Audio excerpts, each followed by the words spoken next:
এই ভিডিওতে আমরা দেখব যে অ্যাডোবি ইলাস্ট্রেটরে শেপের ভিতরে আমরা কিভাবে গ্রেডিয়েন্ট অ্যাড করতে পারি। আমরা তো আগেই দেখেছি যে কিভাবে শেপ আনতে পারি, তাই না?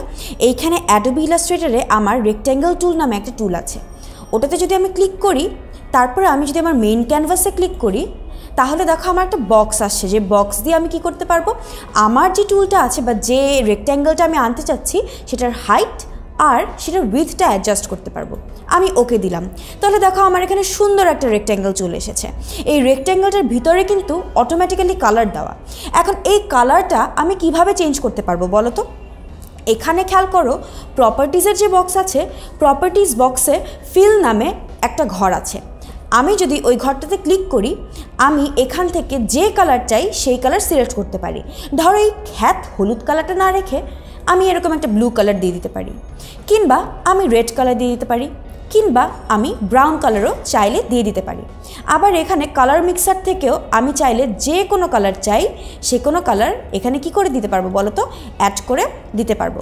তো আমি এরকম মেরুন কালারটা বা এরকম একটা পিঙ্ক কালার আমি এখানে দিয়ে দিলাম। এখন শেপের ভিতরে কিভাবে কালার দিতে হয় সেটা তো আমরা জানলাম, কিন্তু শেপের ভিতরে আমি গ্রেডিয়েন্ট দিব কিভাবে? গ্রেডিয়েন্ট যে শেড সেটা আমরা আগেই দেখেছি। তো এখানে গ্রেডিয়েন্ট টুল নামে একটা টুল থাকে। আমি সিলেকশন টুলে ক্লিক করলাম। আমি এখানে গ্রেডিয়েন্ট টুলে যদি ক্লিক করি, খেয়াল করো এটাতে ডাবল ক্লিক করলে আমার এরকম গ্রেডিয়েন্ট সিলেক্টর বা গ্রেডিয়েন্ট এডিটরের একটা বক্স চলে আসবে।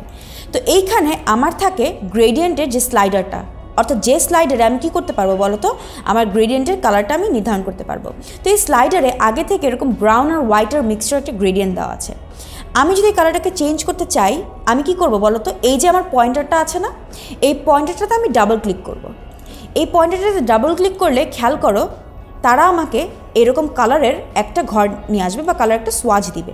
এই সোয়াচ থেকে আমি চাইলে ইচ্ছা মতন কী করতে পারি, আমার গ্রেডিয়েন্টের কালারটাকে চেঞ্জ করে দিতে পারি। যেমন আমি এটাকে অরেঞ্জ করে দিলাম, বা ইয়েলো, বা গ্রিন, বা ব্লু, বা হোয়াইট, অর্থাৎ এখানে আমি কালারটাকে যে কোনো উপায় চাই সে কোনো উপায় চেঞ্জ করতে পারি।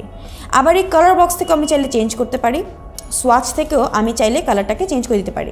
সো আমার অনেকগুলো অপশান আছে এই কালারটাকে চেঞ্জ করে দেওয়ার। তাহলে এভাবে করে আমি এরকম গ্রেডিয়েন্টের যে পয়েন্টারগুলো আছে সেই পয়েন্টের উপর ডাবল ক্লিক করলে আমি সেটার কালারটা কী করে দিতে পারবো বলো তো? চাইলে চেঞ্জ করে দিতে পারবো। আমার স্লাইডার আসে এবং আমি চাইলে সেই কালারটাকে আমি বিভিন্নভাবে চেঞ্জ করে দিতে পারবো এই স্লাইডার থেকে। আমি চাইলে নতুন নতুন কী করে দিতে পারি বলো তো? নতুন নতুন আমি যে কোনো কালার চাই গ্রেডিয়েন্টে সেটাও অ্যাড করে দিতে পারি।